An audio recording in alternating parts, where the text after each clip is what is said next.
Hi, good evening, everyone. Okay, so let us start with this session of Unacademy.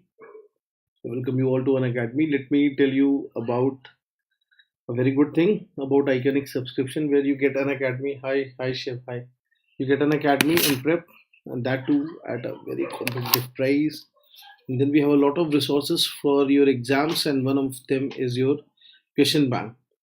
So let us just start. Just give me a minute. Okay.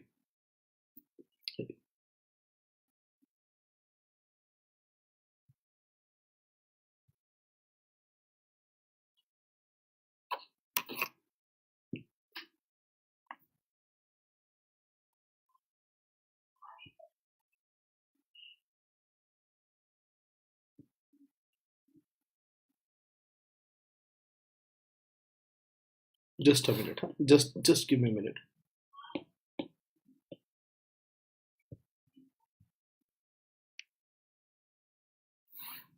Okay. This is the first question. Hi.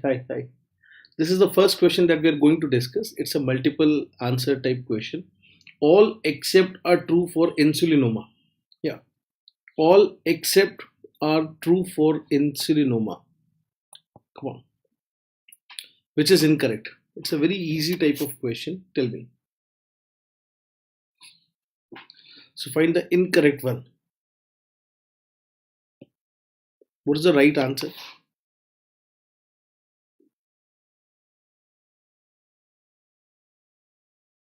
No idea.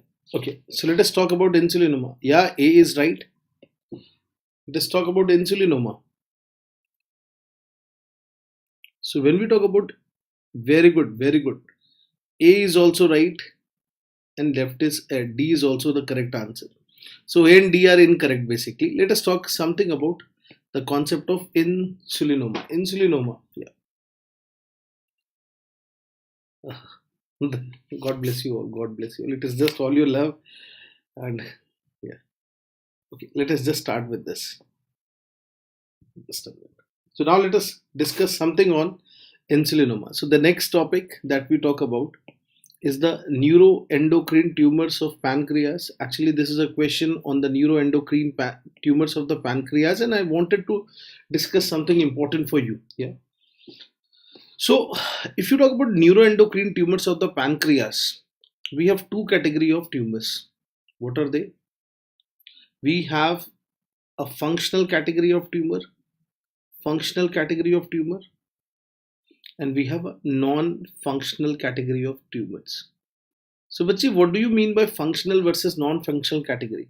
In this session, we'll be picking up MCQ and we'll be discussing in detail the concept of that topic. Yeah, the main important points. Yeah, so it's not only MCQ based revision; it's a it's a discussion also of those things.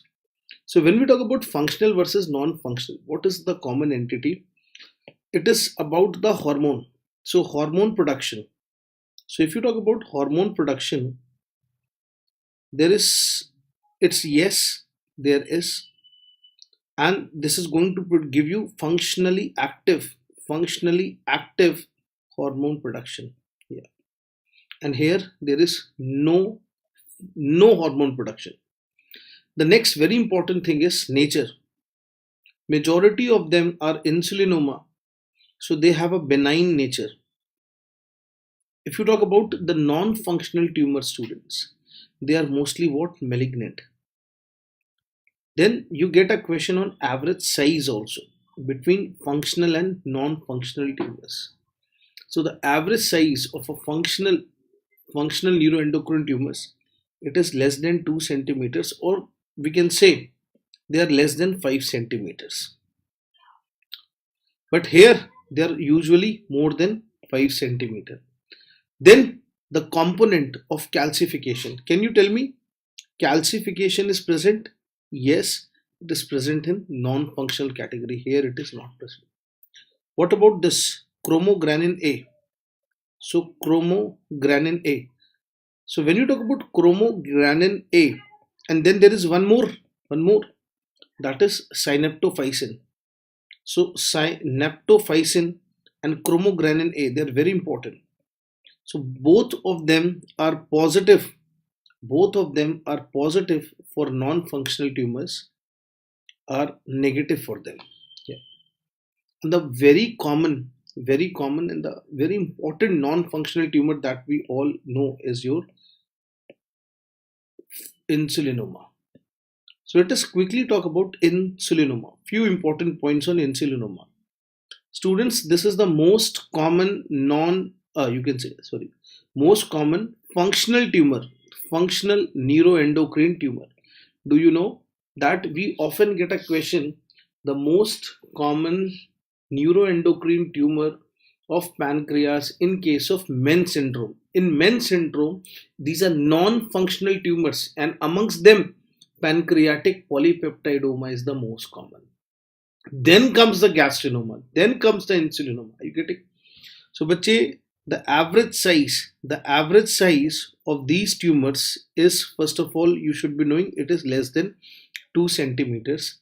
They are essentially benign, and the best part of this is that they are benign also, and along with that, they are also encapsulated.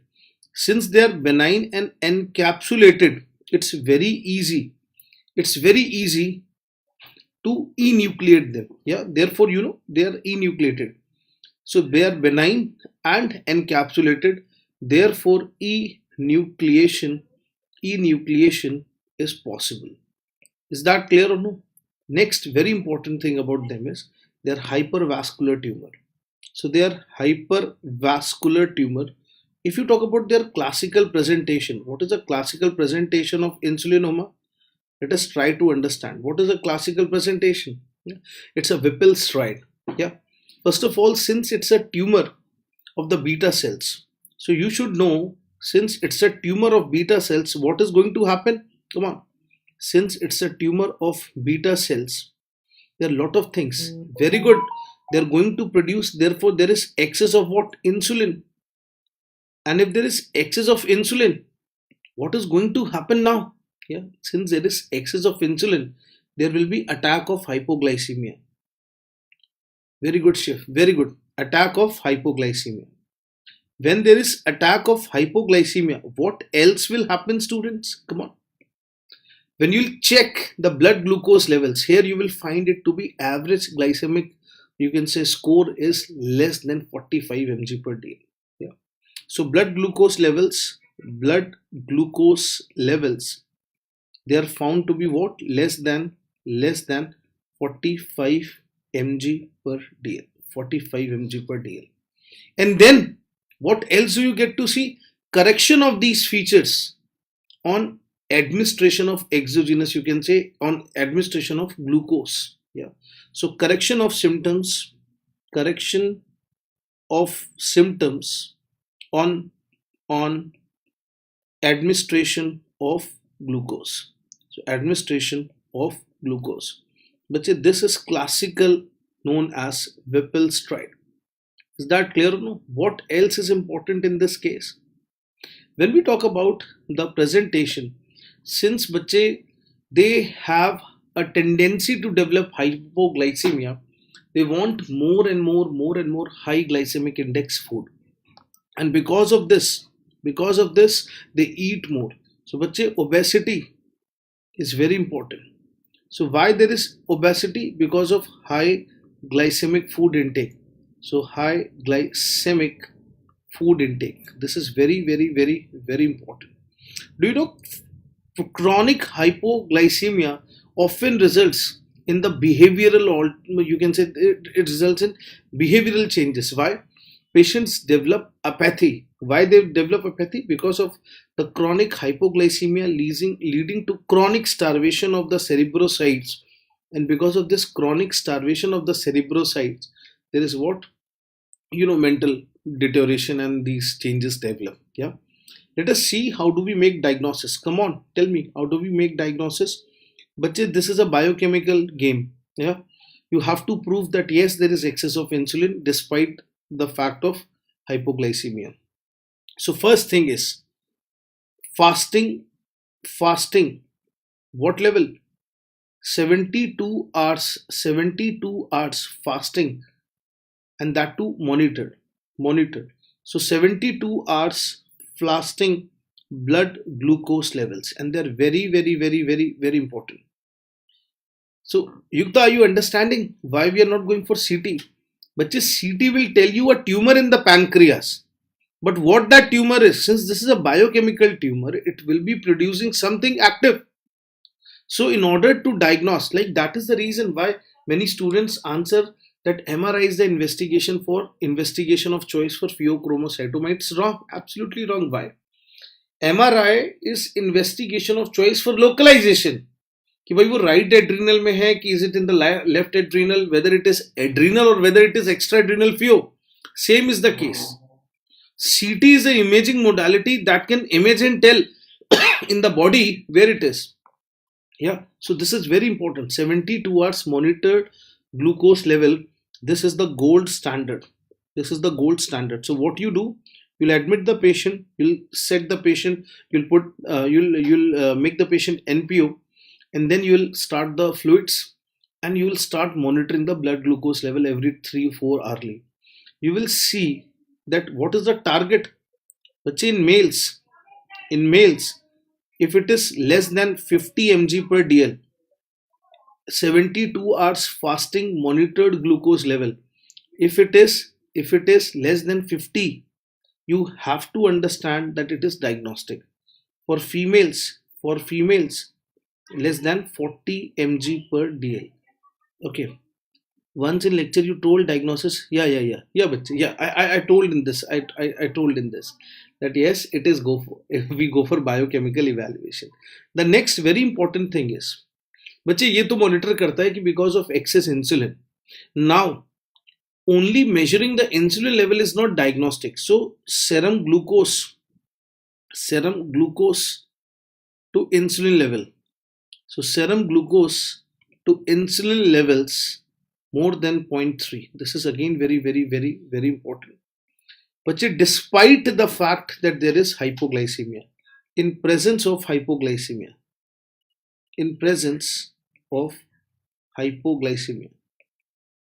sorry, this is insulin to glucose levels. I'm sorry, this is insulin to glucose levels. Okay. Then the next is if you say, sir, that it could be due to extra exogenous intake, extra exogenous intake of, you can say, insulin. The C peptide in a regular insulin or whatever form of insulin you take, they are all synthetic insulins. So they will never have that C peptide levels to be elevated, or the pro-insulin levels. So elevated C peptide and elevated pro-insulin levels. Do you know how to confirm that this hypoglycemia is not due to sulfonylurea toxicity? Suppose if you talk about sulfonylureas, they are the drugs which are secretagogues. Actually, they will squeeze the pancreas to release what? Insulin. So in that case, if you are taking extra, you can say, suppose pioglitazone or something like that, you have consumed it so any sulfonylurea toxicity, they will always have the C peptide elevated, the pro-insulin level elevated. In that case, how will you confirm? Come on, tell me. So in case of sulfonylurea toxicity, so how to differentiate between insulinoma versus exogenous excess insulin intake, point number 1. Okay, versus sulfonylurea toxicity. So this is important. So how to differentiate between insulinoma versus exogenous excess insulin intake versus sulfonylurea toxicity? The first thing is, if you see the serum insulin levels, they're going to be elevated in all of them. Then if you compare this with C peptide levels, students, But this is going to be elevated in insulinoma, but not in case of exogenous insulin. But in sulfonylurea toxicity, again it will be elevated. Then what else, students? Then what else? There is one more thing. The urine drug levels. The urine drug levels. If you talk about urine drug levels, this is not going to be elevated in any of them except the what? Sulfonylurea toxicity. This is how you actually determine that. Now, I've already told you diagnosis. What about the management? What about the management? Students, the treatment of choice,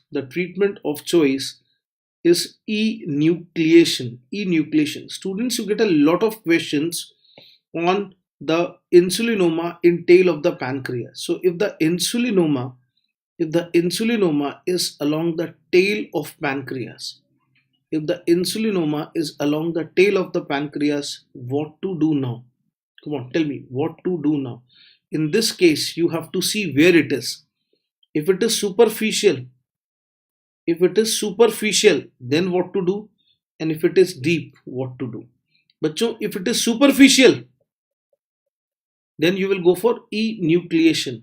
Now the problem is that if you go for enucleation, I have seen a lot of people saying more than 2, less than 2, ये सब logic नहीं होता है.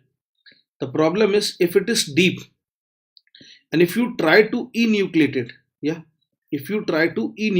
I'll show you how you will enucleate it here. So what will happen along with this? What else will be damaged? The pancreatic duct will be damaged. So in this case, if it is deep, what to do, students? Distal pancreatectomy is considered to be safer. So distal pancreatectomy is considered to be what? Safe. So let us go to the question. All except are true about insulinoma. So yes, let us see this. Encapsulated tumor, absolutely yes. Whipple's stride is seen, absolutely yes. USG is diagnostic, no, not at all. Yeah, it's a biochemical diagnosis.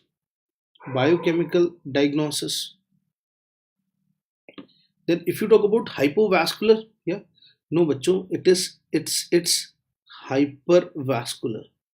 It's a hypervascular tumor. Are you getting these things or no? So let us move forward. And let us discuss this question now. Okay, again, so today we'll discuss one more topic of pancreas. Yeah.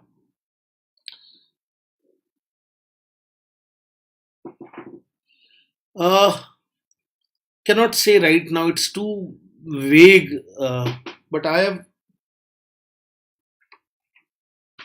cannot say. Madura, yeah. Madura bache, it's too early to say this, but we are expecting it somewhere around, you can say March, somewhere around March. So definitely that Jan window is not going to happen. Already it is clear that we'll be having it around the Jan. So Shiv is saying if distal pancreatic tumor will be incomplete. No. Bache will. What is distal pancreatectomy? It is involving the tail. So in distal pancreatectomy, we will remove the entire tail. If we think that it is towards the body, then we will go for an extensive resection. But insulinomas generally are small, less than 2 centimeters. They are not very long. So if it is involving the tail, you will remove the tail. If it is involving the body, you will go for enucleation. So come on, all except are true about the cystic adenoma. Tell me, come on, tell me. It's a very easy question. So bache, this is a question. With the help of this question, we are going to discuss one very important topic, that is cystic, or you can say cystic tumors of the pancreas. Cystic tumors of pancreas. This is a very important topic. So we'll discuss a lot of things in this. Let us see. All except are true. Okay. High Sambirth, huh? Okay. Elevated sea levels. Very good. Very good. Very good. Very good. Let us try to understand this. Yeah. Yeah. Whatever says A. A is there. A is there. Okay. Let us talk about the cystic. You people want a detailed discussion on this or no? Yeah. Because I know that many of the students, they're always weak in what GIT part, and especially when it comes to pancreas. Yeah. So let us quickly discuss this. You want a discussion on this? Okay. So let us talk about the cystic tumors of the pancreas. So when we talk about the cystic tumors of pancreas, the gross overview. Yeah. Let us talk about the gross overview. What is the overview about this? The very next thing that you will ask yourself is it associated with pancreatitis? Is it associated with pancreatitis? Answer could be yes, it is, or answer could be no. So, or let us have a more vague approach. Yeah. So this is if we have a pancreatic cyst. Chalo. So whenever we have a pancreatic cyst, the first question that we are going to ask is it associated with pancreatitis? Answer is yes. If it is yes, students, either it could be due to a pseudocyst or it could be due to Ipmn. Are you getting this? What is Ipmn? Intraductal papillary neoplasia or neoplasm. If it is not associated with pancreatitis, what does that mean, students? What does that mean? That means that it could be a cystic neoplasm. It could be a cystic neoplasm. So this is very, very, very, very important. Now, how to see whether it is a cystic neoplasm or no? Go for, okay. Now, how will you check? This is a group where there is the amylase, the cyst amylase. The cyst amylase is absolutely what? Normal. And this is a group where the cyst amylase is absolutely elevated. Is this clear or no? So how do you decide? That it is actually is not associated with pancreatitis? Because the cyst amylase levels, they are low. The very next thing is, if the cyst amylase level is low, then what is the next thing that we are going to check, students? You are going to evaluate the cyst CEA levels. Yes. If we talk about cyst CEA levels, what are the two things? Either it will be, you can say, low, or it could be elevated. If it is low versus elevated, what they are? If it is elevated, that means the amylase is low, but the CEA levels are elevated. You are dealing with, yes, MCN. What is MCN, students? Mucinous cystic neoplasm. So mucinous cystic neoplasm. This is what is MCN.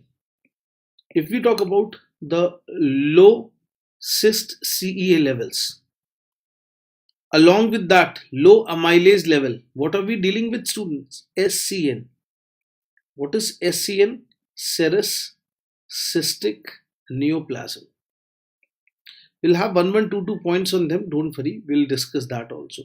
So serous cystic neoplasm. On the other side, if you have the cyst amylase levels to be elevated, what is this indicative of? Maybe a pseudocyst, maybe an Ipmn. The next thing that you're going to check is the cyst CEA levels. Because if it is a pseudocyst, the CEA levels will not be elevated, isn't it? So if the cyst CEA levels, they are low, that means you are dealing with a what? Pseudocyst. But why it is known as a pseudocyst? I hope everyone is knowing that it is known as a pseudocyst because It is not having what? Epithelial lining. Yeah. When we talk about the cyst CEA levels, if they are elevated, what do we say? But say if they are elevated, what is this?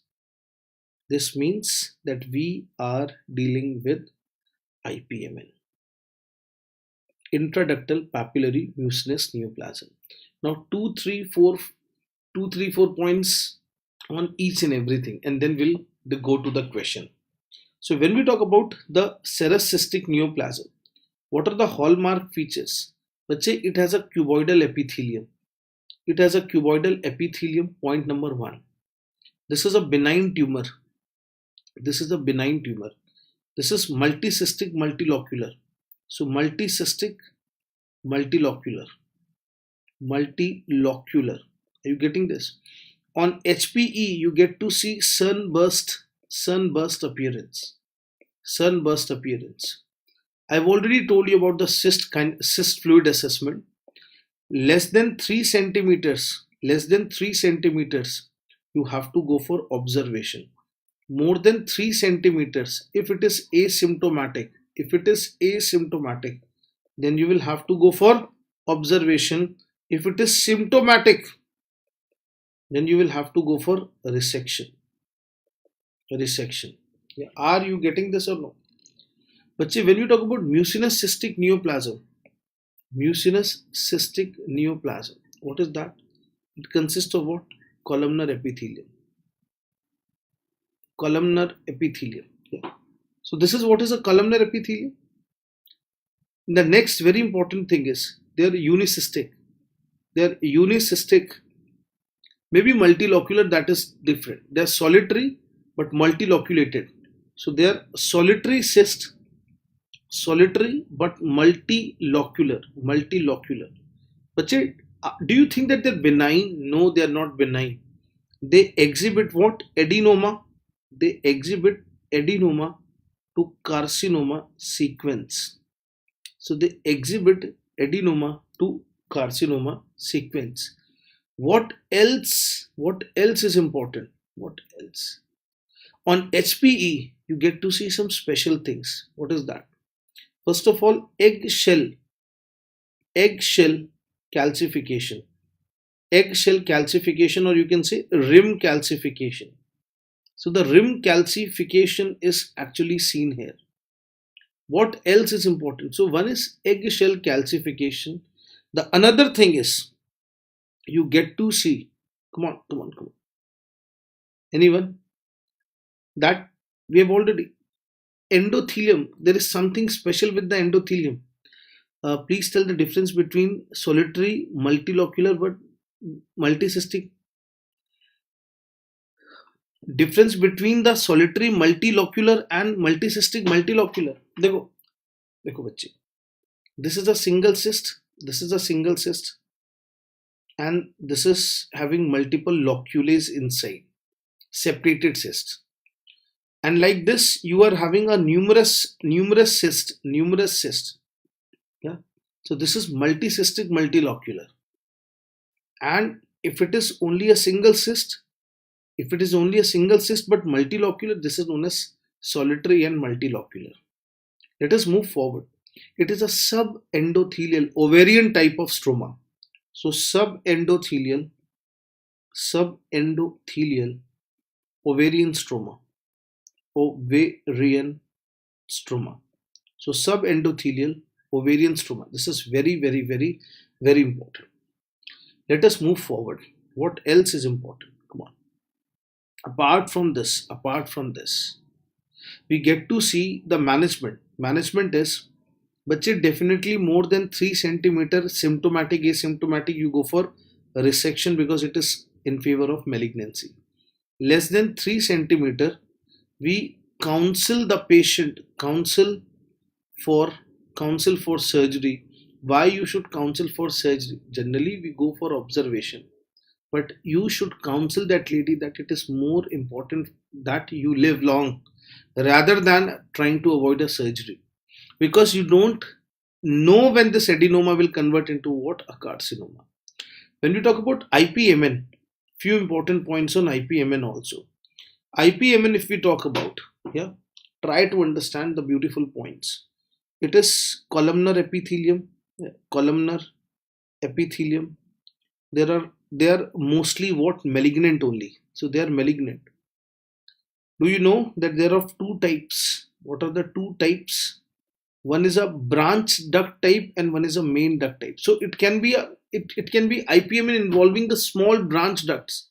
So branch duct type, point number one, or main duct type. So we have two types. So branch duct type and main duct type. What else is important, students? Come on. बच्चे, on endoscopy, देखो, generally when we have a problem with the ducts, you go for MRP. We say MRCP, but we should be writing MRP. What is MRP? Not maximum retail price. Magnetic resonance pancreatography. So on ERCP or MRP, you get to see a dilated duct. In order to confirm, but yes, Ipmn is malignant. In order to confirm, when you get to see that changes on MRP, you go for ERP. On ERP, you get to see not only dilated duct is seen. Along with that, mucinous secretion from duct. What else? So we have dilated duct, we have mucinous secretion from the duct. What else do you get to see, students? Come on, tell me. So dilated duct, we have mucinous secretion from the duct. Apart from this, one more thing should be there. What is that? We get to see a fish-like ampulla. So dilated fish-like ampulla. So fish mouth like ampulla. So bache, this is what is known as a Ohashi stride. So Ohashi stride. So fish mouth ampulla, dilated duct, mucinous secretion from the duct. This is what is known as Ohashi stride. I've already told you about the concept of cyst fluids. CEA levels is also elevated, and since it is associated with the background of pancreatitis, amylase is also elevated. When you talk about the treatment, all main duct type, you'll have to go for what, students? Resection. So all main duct type, you'll have to go for resection, point number one. The second is all branch duct type. So all branch duct type. Now what to do? But you have to search for the following conditions. What are the following conditions? Let us see. But MPD, main pancreatic duct, more than 6 mm. MPD, dilated MPD. Okay. So dilated MPD. Along with that, intramural nodule. What else? Along with that, the age of the patient less than 50 or 55 years. Yeah. Along with that, yes, cytology positive. So dilated duct, intramural nodule, age less than 55. Yeah. Cytology positive. But in these cases, if these points are present, you'll go for surgery. So young age, dilated MPD, intramural nodule, cytology positive, you'll go for surgery. Always remember, this triad is known, you can say this criteria is known as Fukuoka's or Tanaka's, or you can say Sendai's. So these are the various names of the same criteria. So in these cases, you have to go for surgery. Are you getting these things or no? So let us go to the question. All except are true for the pancreatic serous cyst adenoma. Yeah. So sunburst appearance is absolutely true. Elevated CE levels, this is false. Why? Because the CE levels are absolutely what? Normal or low. Cuboidal epithelium, yes, this is true. and resection is preferred for larger tumors. This is also true. Let us try to understand this question. Chalo, answer be this question. The Lee-Wein shunt. The Lee-Wein shunt.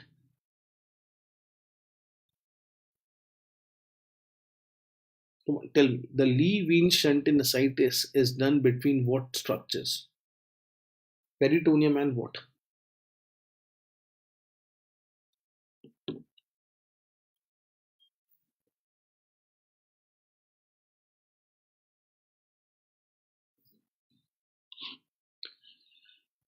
Okay, this is a very easy question. Very easy.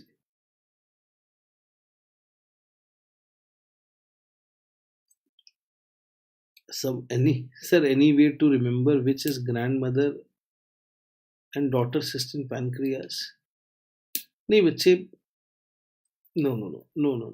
There is nothing like that.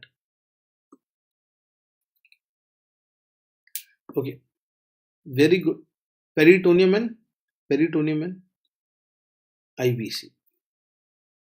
IVC, aorta, IGV, left gastric vein. C, very good. Answer is this. Internal jugular vein. पहली बात, yeah, let us try to understand the concept of the shunts also.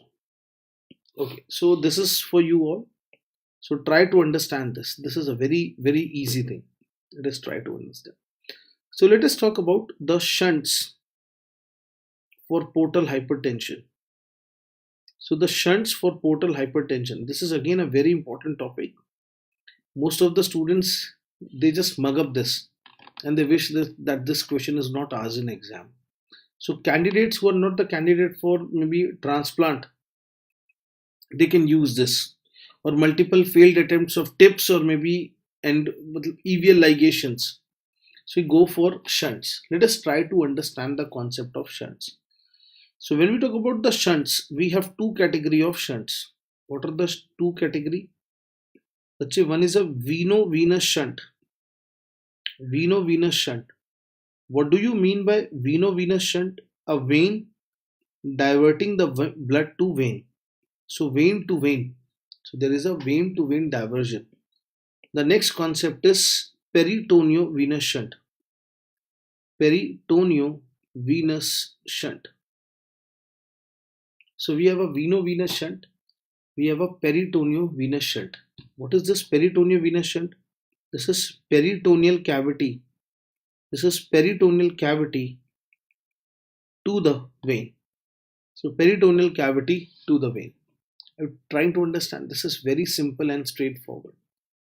So we utilize a property that if we divert the blood from the peritoneal cavity into the vein, and what vein are we using? Internal jugular vein. Yeah, left internal jugular vein is preferred. But this is what is known as a Lee-Wein shunt. This is known as a Lee-Wein shunt. Now, you are also thinking the very same question which I am thinking. But how will you regulate the flow? Point number one.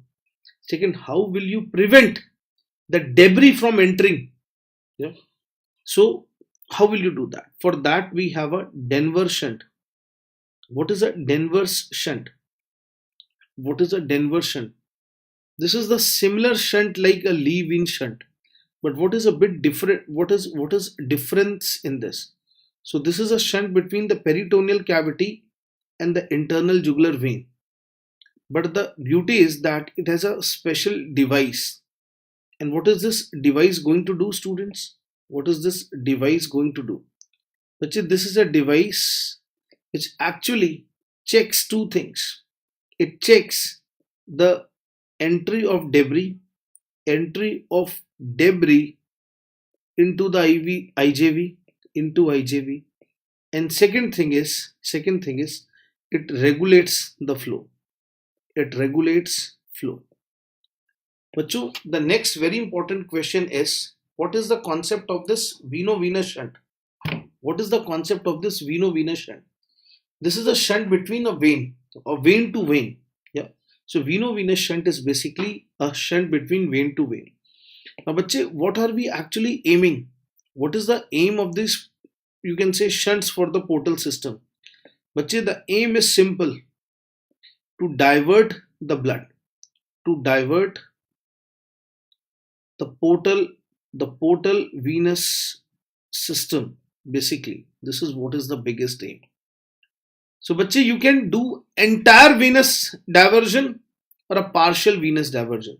So, veno-venous shunt can be defined as non-selective shunts, non-selective shunts, or it can be defined as a selective shunts, selective shunts. So, non-selective shunts and the selective shunts. No, it will not. Right now, it is not. Still, we are waiting. Hurry, hurry. Still, the concrete, you can say, declaration is not there. But if the COVID cases tends to increase, definitely students, it will be postponed. Yeah. कुछ नहीं कह सकते. It's quite frustrating for all of us. Yeah. Quite frustrating for all of us. So when we talk about the selective shunts, so you are selecting a vessel of portal system and diverting it. Yeah. Simply. So we have a distal splenorenal shunt, DSRS. So a distal splenorenal shunt. What is this splenorenal shunt? Also known as distal splenorenal shunt. But say always remember the distal splenorenal shunt or a Warren shunt. A Warren's shunt. This is actually a shunt preferred for extrahepatic portal vein obstruction, or you can say in kids we actually preferred for a DSRS. Yeah. So you are only selecting the splenic vein and diverting it into the IVC. Simple. It's very simple. Then second is we have Inukuchi Shunt. Yeah. So that is Inukuchi Shunt. What do you mean by Inukuchi Shunt? When we talk about the Inukuchi Shunt, it is defined as a shunt between the left gastric vein, the shunt between the left gastric vein and the internal jugular, IVC and the IVC. So left gastric vein into the IVC. This is what is known as Inukuchi Shunt. This is also known as coronary cable shunt. Coronary cable shunt. So aren't you seeing? This is actually diverting the blood flow from a selective territory. When we talk about non-selective shunt, they are actually diverting a massive chunk of blood flow. They're diverting a massive chunk of blood flow. So the first and the most important is in this is the first is we have a porta cable shunt. Porta cable shunt. When we talk about porta cable shunt, we'll see this in detail. Don't worry. So porta cable shunt is again of two types. One is a end to side porta cable shunt, which is also known as X fistula. X fistula. And the another one is a side to side porta cable shunt. Side to side. We'll see this. We'll come back to this. Apart from that, we have mesocable shunt. This is SMV into the IVC. SMV into the IVC. What else do we have? What else do we have? We have one more. We have PSRS. So if you see the DSRS, this is a distal splenorenal shunt, and PSRS is a proximal splenorenal shunt. So distal spleno is a selective shunt, whereas PSRS, that is the proximal splenorenal shunt. This is what, students? This is also known as a Linton's shunt. Linton's shunt. Are you getting this? So PSRS is a non-selective shunt. PSRS is a non-selective. Let us try to understand one very important shunt that we all know, that is porta cable shunt. So porta cable shunt, if we talk about, is of two types. Yeah. What are the two types? We have a end to side porta cable shunt, and we have a side to side porta cable shunt. So end to side and side to side. So students, when we talk about end to side, what is the concept? Just see. This is the portal vein. Imagine this is a portal vein and this is a what? IVC. This is IVC and this is a portal vein. So what you are going to do, you are going to cut this. You are going to seal this. And now you are going to divert the what? Divert the portal venous blood into the IVC. So if you see what will happen now, this is the portal venous blood which is entering into the IVC, and hence the problem of the portal hypertension will be resolved. But do you know ascites is not going to get resolved? Why? What is this? This is a drawback. This is end to side, and this was the first ever shunt performed. This is known as X fistula. X fistula. Why there is no relief of ascites? Because the blood from the hepatic artery continues to come inside, and you know this is a fibrous liver, so ascites is going to happen. So the important thing, very important thing is, which many of the students actually tend to mug up. No, don't mug up. That no, there is no relief. There is no relief in ascites. This is very, very, very, very, very important, that there is no relief in ascites. Are you getting this? Next is, when we talk about end to side, this is end to side. What about side to side? This is what is. So this is a portal vein. This is now IVC. Here it is IVC. And now there is a connection in between them. There's a connection in between them. There's a connection in between them. So if you see that portal venous blood is now diverting into this. Can you see the portal venous blood? But the advantage is the hepatic artery blood, which is actually entering into this. This will also divert itself into this system via this. So this is the beauty of this side to side shunt, that this is shunt of choice. This is shunt of choice for Budd-Chiari syndrome. For Budd-Chiari syndrome. Are you getting this or no? Why it is a shunt of choice for Budd-Chiari syndrome? This is the reason. Because there is relief in ascites also. The second thing is, this shunt can be of two types. Based upon the shunt diameter, it can be of two types. If it is less than 8 to 10 mm, or if it is more than 10 to 12 mm. Students, if it is less than 8 to 10 mm, this is known as a partial side to side shunt. But if it is more than 10 to 12, this is what is known as a complete. This is known as a complete, or you can say this is also known as a total side to side shunt. Are you getting this? So complete or total side to side shunt.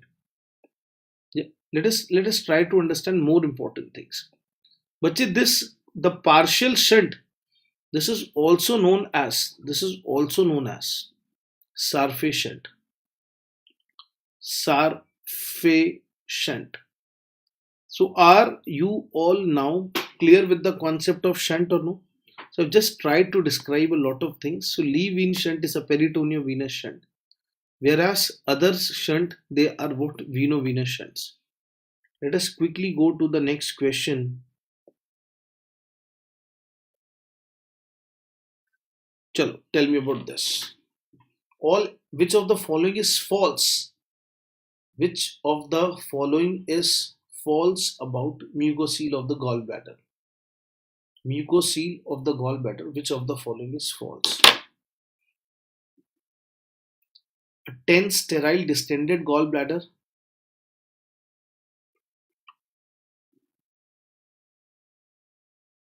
Aspiration is the ideal treatment. Empyema results in infected mucocele. Occurs due to. Very good. Very good. Very good. Very good. Very good. So let us try to understand this also. What is a mucocele of the gallbladder? Yeah, let us try to understand. This is a very easy, small question. Let us try to see this. So, bache, if you talk about mucocele, the concept of mucocele is a distended gallbladder. And why it is distended? Why it is distended? Because of the impacted stone at the level of the neck.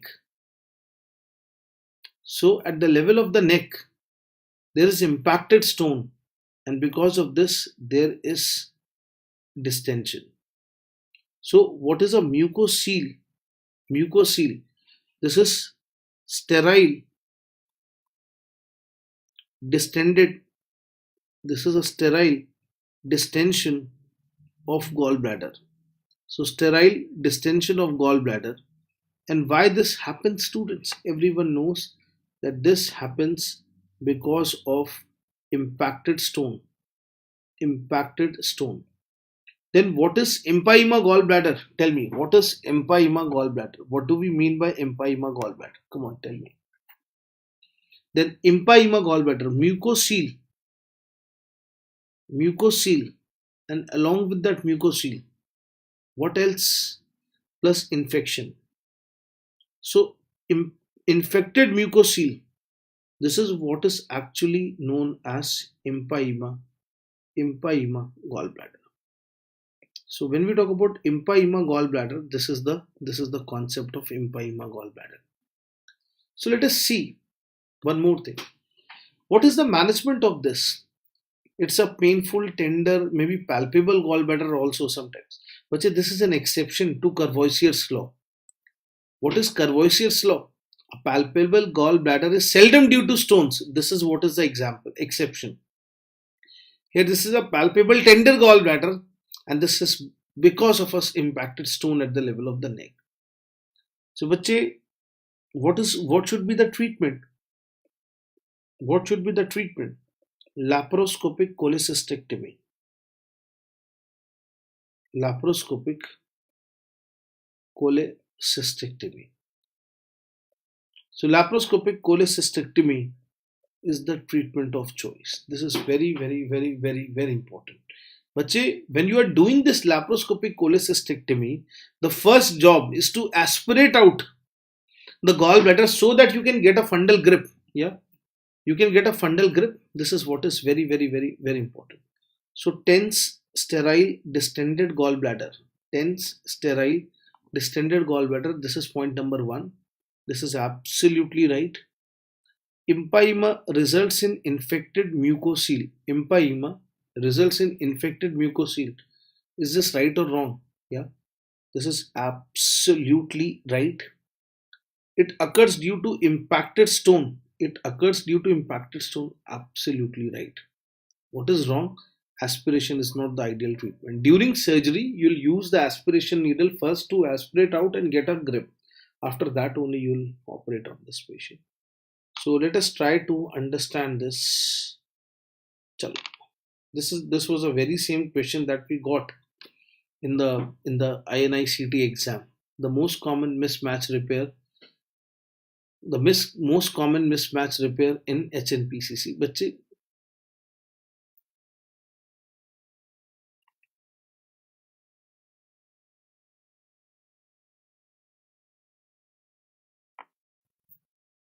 yes, very good, very good.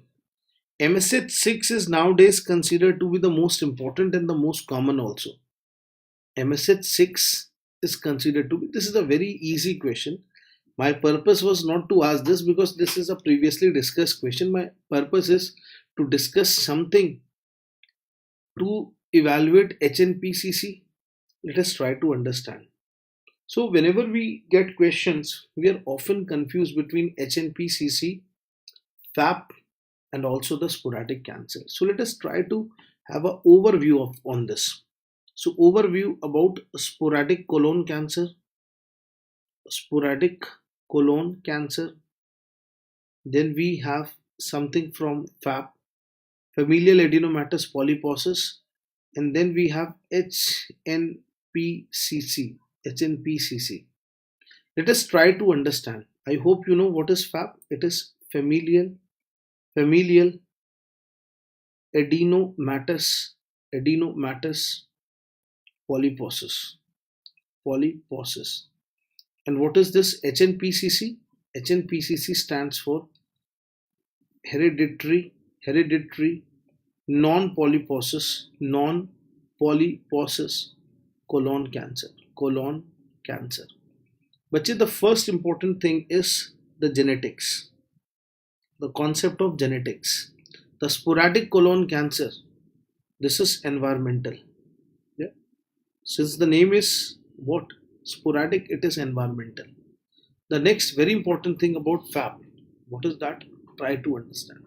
FAP. So one is sporadic colon cancer. The next very important thing is it is autosomal dominant. So FAP is autosomal dominant. And let us try to understand one very important thing about FAP. What is that? So it is autosomal dominant, point number one. The second is it is associated with APC mutation. It is associated with APC mutation. So FAP, this is associated with APC mutation. APC mutation. What else is important? This is on 5Q21. Now when we talk about the inheritance, yeah, बच्चे try to understand this is having 100% penetration.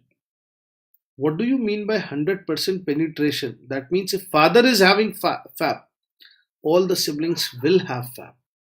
So when you talk about HNPCC students,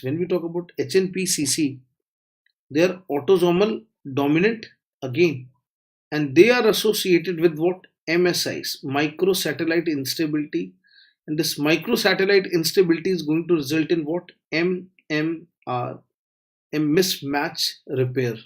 So this is actually, they're very important genes which are going to repair the DNA. So loss of function we have in this case of MMR genes. So MMR, mismatch repair genes. And when we talk about mismatch repair genes, we have MLH1, MSH2, MSH6. This MSH6 is very important. We have PMS1 and PMS2 also. But MSH6 is very important. Why this MSH6 is important? Because it totally redefined the definition of Amsterdam criteria. Yeah. It's बच्चे MBBS में कुछ करना ही नहीं है. Today you don't have to worry about MBBS. JJ, you have to okay. You have to understand one very important thing, that it's MS, Masters in Surgery, where the problem arises with the tremors here. Junaid, देखो मैं हिंदी में भी पढ़ाऊंगा, but the problem is that the majority of the students who are attending this class, they're not knowing Hindi. Almost everyone is not knowing Hindi. So English I have chosen as a language. Why? Because there are students from this part of the country, northern part of the country. There are many South Indian students also. There are international students also who see my lecture. There are so many international students. So वो थोड़ा सा एक part रह जाता है. If I go for a lot of Hindi, बच्चों को नहीं समझ में आएगा. The international students will not understand. There are students who take lectures from Nigeria, from a lot of places around the world. So they'll always have a problem. They always keep on sending me messages like, sir, we enjoy your lecture a lot. We are studying this from your lecture. We have studied this from your lecture. That's why it's my obligatory thing. And don't worry ki bhai. So a bit more, I'm not that comfortable teaching them with Hindi. That's why I'm not. Let us move forward now. So this is about the genetics. The next important thing that we have is the variants. So when we talk about the variants, do we have any variants for sporadic cancer? No. What about the variants of FAP? Come on, tell me, what are the variants of FAP? Familial adenomatous polyposis. But we have a Gardner's. What is a Gardner's syndrome? Yeah. And what is a Turcot syndrome? Yeah. Turcot syndrome. So when we talk about the Gardner's, we have the polyps, the colonic polyps, and along with that, what else do you get to see? You get to see desmoid tumor, you get to see osteomas. So you get to see osteomas, you get to see desmoid, you get to see papillary CA, you get to see papillary CA thyroid. Yeah, very good, Tarkir. And along with that, what else do you get to see? Come on, the pigmented CHRPE, congenital hereditary retinal pigmented epithelium. Yeah, so retinopathies are also seen. Then we have students Turcot syndrome also. Bache, what do you see in Turcot syndrome? Yeah, Turcot syndrome. In Turcot syndrome, you get to see FAP, and along with that, you get to see the cranial tumors, the brain tumors. Very good. When we talk about brain tumors, what are the brain tumors that we get to see? Students, medulloblastoma, medulloblastoma. And then when we talk about the gliomas, yeah, when you talk about neurogliomas, we have astrocytomas, we have astrocytomas, we have glioblastoma multiforme, glioblastoma multiforme, etc., lot of things. And then we have one more variant that is known as attenuated FAP, AFAP. AFAP is a weaker version of FAP. Yeah. So when we talk about HNPCC, students, what is the concept of HNPCC? What are the variants that we have in HNPCC? We have Lynch 1. What is the difference between Lynch 1 and Lynch 2? But say Lynch 1 contains only colorectal cancers. So only colonic cancers are present. When we talk about Lynch 2, what is the concept of Lynch 2? What is the concept of Lynch 2? The Lynch 2 contains the colonic, along with that extracolonic, you can say, tumors. Very good. So endometrial cancer is one of the very common. So we have colonic, and not only colonic, we have extracolonic cancers. Extracolonic cancers. When we talk about extracolonic, what is the most common extracolonic? The most common here is CA endometrium. So endometrial cancer. Again, there is a group of patients who have endometrial cancer and they don't have colonic cancer, and then they are diagnosed with HNPCC.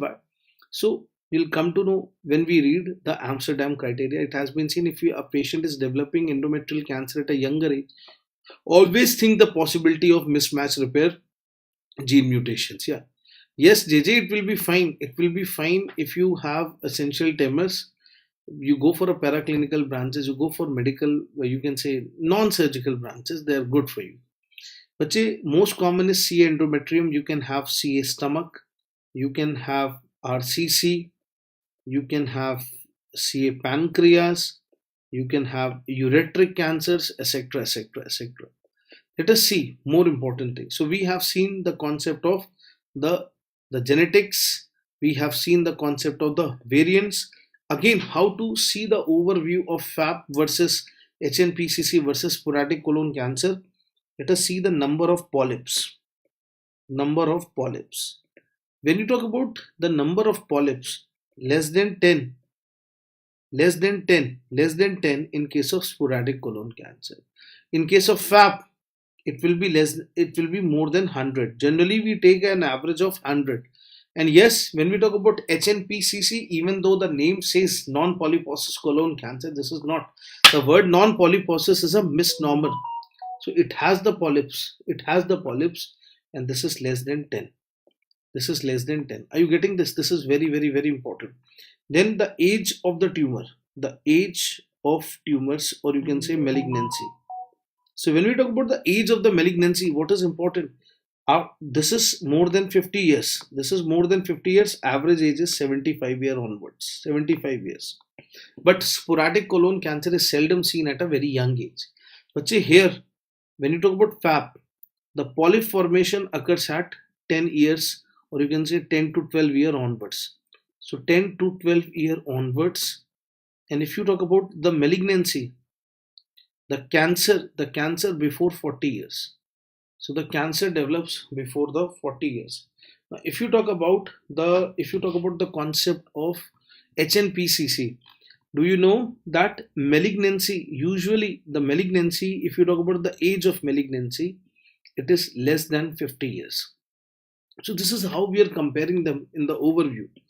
Next, very important thing is the age of screening. The age of screening. When we talk about the age of screening, in this group, 50-year onwards. 50-year onwards. Here, 10 to 12-year onwards. 10 to 12-year onwards. Yeah. What are you going to do? You are going to go for annual colonoscopy. Annual colonoscopy. Why you are going to go for this? Yeah. At 10 to 12 years, because this is the time when the polyp formation will start. And then what is the age for this HNPCC? After 25 years. So 25-year onwards, or 10 years prior to index case, whichever is young. So 10 years prior to index case, whichever is young, whichever is less. Basically, this is very, very, very, very important. Then one more thing, the side actually, the sporadic colon cancer, they are left colon, so left more than right.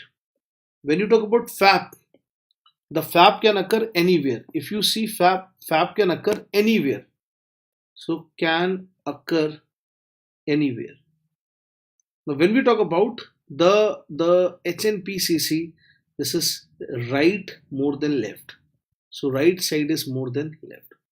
So this is how we have the overview of the colonic cancer. So don't worry, we'll tomorrow meet again at the same time. And if you really enjoyed, do subscribe Unacademy, do download the app, and to enjoy the special classes and the free classes, use the code Dr. Dixit. Use the code Dr. Dixit. It's not having any space. So it's not having any space here. So use the code Dr. Dixit. Do join Unacademy Plus program. Do follow me on Unacademy so that you don't miss notification of my classes. So till then, bye bye. Do give your feedbacks about how you like the class or no. So till then, we meet tomorrow. So we'll be having the class at a very same time. Till then, bye bye.